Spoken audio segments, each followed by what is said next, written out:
Now, in your Abraham Lincoln, the Civil War, which just flows right along because you have no time not to, Right. how does an historian produce a concise biography on such a complex person as Lincoln, especially after you have the Green Monster? Douglas Southall Freeman had Richard Harwell take his 7-volume Washington down to 1 volume, and Harwell did a great job. And forgetting Flexner, did a 4-volume on Lincoln, and he himself Washington. tried to get it on Washington, I'm sorry, and got it down to 1 volume. He didn't do a good job. He just knew too much. How do you do that, knowing so much? Well, it was a challenge, and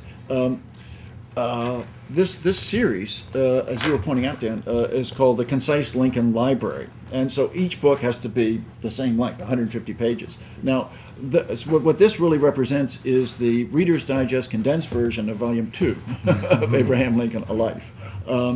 And I had to keep it within the 150 pages, and so I pillaged Volume 2 quite a bit. But a book like this also has to have a tight narrative focus or analytical focus, and so what I strove to do in this, which is somewhat different from the Green Monster, is instead of trying to be comprehensive about everything that goes on in the Lincoln administration, is to illustrate an argument which wasn't original with me, but had never been developed at such length that I was aware of, namely that Lincoln's leadership was the crucial factor that made Northern victory in the war possible.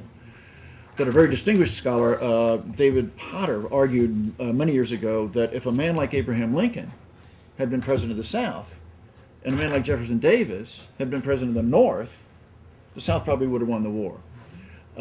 Because this was a war in which the total resources of each society had to be mobilized, and that required not just hiring a bunch of really good mercenaries, but you had to inspire your population, you had to work with your Congress, you had to work with the war governors, you had to work with the newspapermen, and you had to have a personality that was sufficiently flexible and insights that were sufficiently keen, and a personality that wouldn't take criticism personally, that wouldn't take disagreement personally. And Lincoln's personality was the key thing that when able to keep the North together. Without that unity, the North would have lost. That's interesting, because there's one area of his personality that you emphasize in here, which I think is important because it's not usually said. You emphasize, of course, that he was a model of moral clarity, which we all know, and unimpeachable integrity.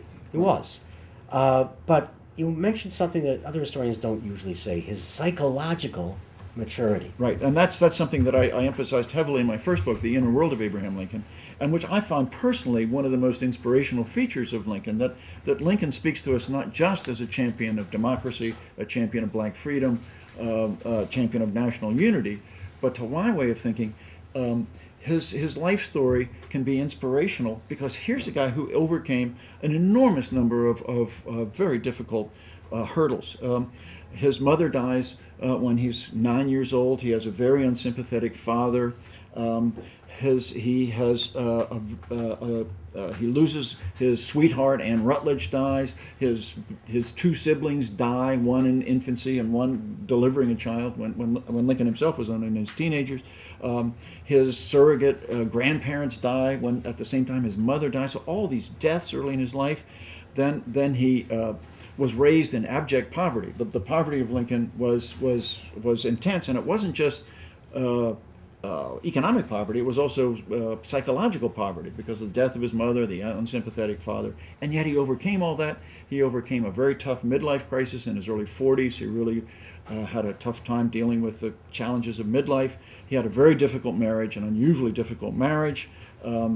He had a series of career setbacks, defeated for the Senate twice, defeated for the Illinois legislature when he ran the first time, defeated for his bid for Congress when he ran the first time. And yet he overcame all this and became not just a famous figure, but a psychologically mature, balanced, whole person who had the most important feature of a psychologically mature and balanced person. That is, he overcame the tyranny of the ego. We all tend to have needy egos. It's especially true of people in politics and show business. You probably heard that politics has been defined as show business for ugly people, and so I think there's hope for all of us. That not many of us are born into abject poverty, but a lot of us have to deal with emotional poverty, in effect, and Lincoln's story can be an inspiration to all of us. Well, you talk about his failure in here, of course, and you've just spoken about it here. One of the things it goes by, I saw, is that the Black Hawk War was a failure.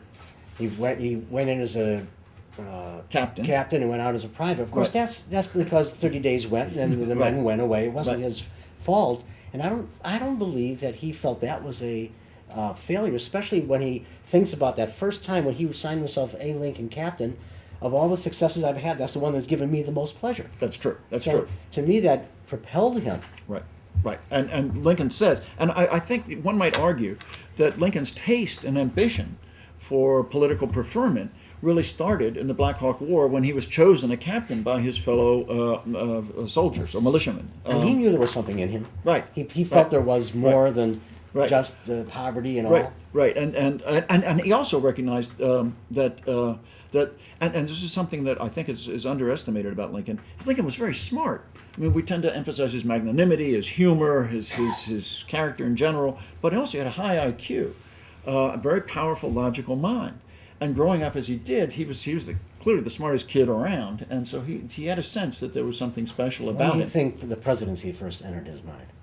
I That actually could. I think it was the '58 debates that Lincoln became a national figure in 1858, thanks largely to Stephen A. Douglas. The contest between him and Douglas, the national spotlight was on him because Douglas was the dominant figure of that time, the dominant political figure. And if Lincoln had lived in any other state, he wouldn't have had that national exposure.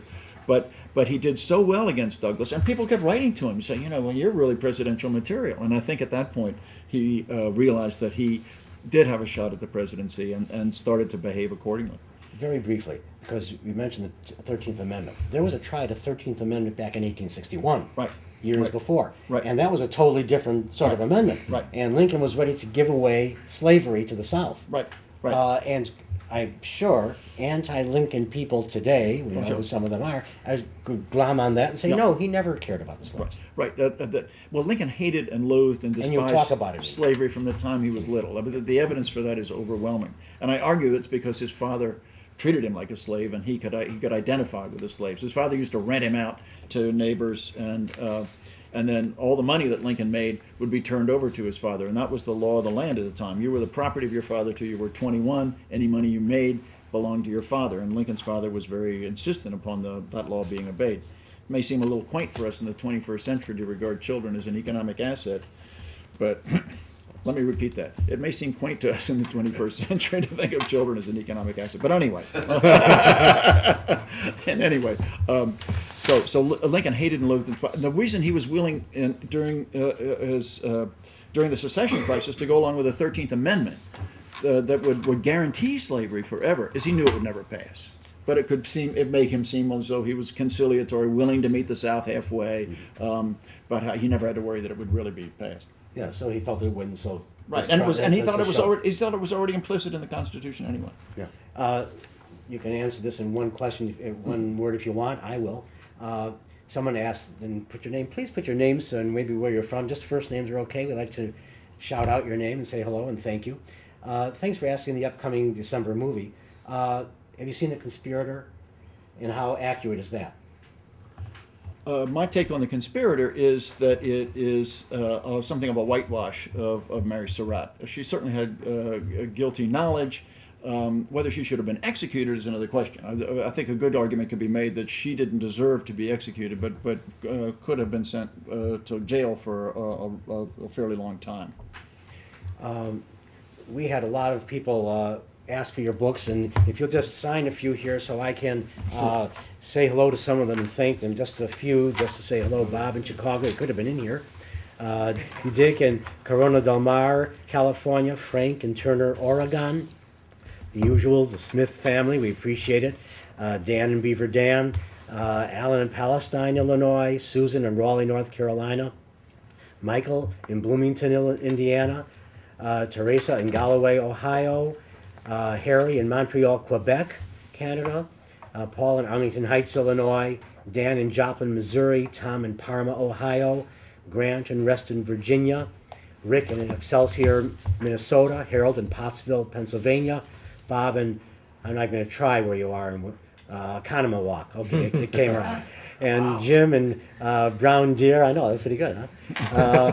I was surprised myself. And others. We thank you all for helping us bring in people like Michael and Robert, because the publishers have to bring them in, and they do that because we're able to sell some of their books, and you keep our doors open too, but you get a chance to hear wonderful discussions and go away with a first edition signed book as well. So we thank you for that. I'm going to, at this point, tell you about some upcoming virtual book signings, then I have a couple more questions. Saturday, May 12th at noon, Jason Emerson, Giant in the Shadows. This is the first biography of Robert Lincoln since Goff, and this is a major book, and that's one that I've just begun, and I think everyone is going to have to read this. It's fascinating stuff. He's going to be paired with Kenneth Winkle, Abraham and Mary Lincoln, his new book coming out. That's on May 12th at noon, Saturday. Saturday, June 2nd, also at noon, I think I said that, Jeff Shara will be here with his Shiloh novel, A Blaze of Glory, and also Timothy Smith on Corinth, 1862. Saturday, June 23rd, we'll have two in June. At noon will be Art Downey, Civil War Lawyers, and maybe someone else. And that's a fascinating book on the lawyers during the Civil War. Lincoln was one of those, even as president. Kevin Levin, Remembering the Battle of the Crater, is going to come Saturday, July 28th. And he'll be here, and Glenn LaFantasi will be here with the Union Forever. It started out with John Y. Simon, I should say, who unfortunately is not with us anymore, and Glenn came and edited the rest of it for us, the Union Forever. So I hope you'll come. Saturday, May 12th is our next one with Emerson, so don't forget that, and if you want to come in, do it, but certainly be on, and I hope you'll have a plethora of questions that you'll have.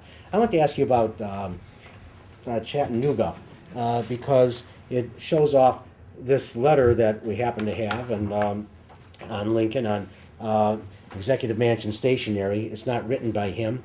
The person who came to see him had it written out. And then Lincoln at the bottom writes out a pardon. Let this man take the oath of December 8th, 1863 and be discharged. I mean, he must have done that. He signed close to 25,000 military commissions, I'd say. And this would have been the second most that he ever wrote.